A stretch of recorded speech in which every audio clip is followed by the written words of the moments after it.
And we've seen in recent years and months, we've seen lots of conflicts and spate of attacks, most recently India and Pakistan. So what lessons can we bring home to Singapore on this front? The whole concept of the SAF is defense deterrence, that you build up such a capable military that others would think twice, thrice before entering any conflict with you.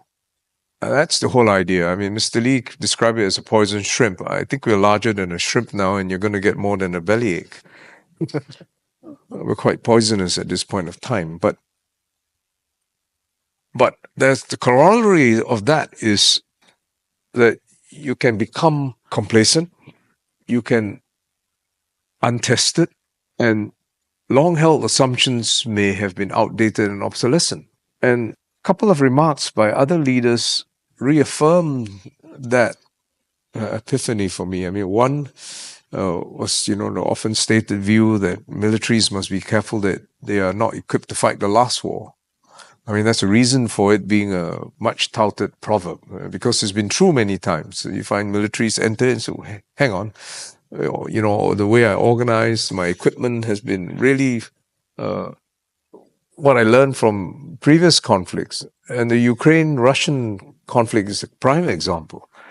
Nobody envisaged, if they didn't envisage that drone warfare would, even if they did envisage that drone warfare would be part and parcel of the military campaign, nobody envisaged the scale of it.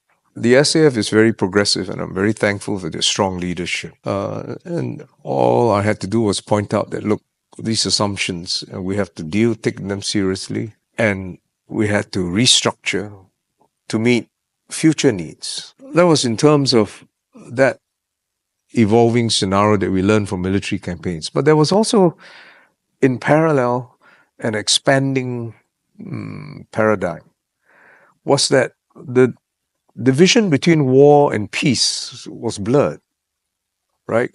How would you describe, for example, information warfare or hybrid warfare?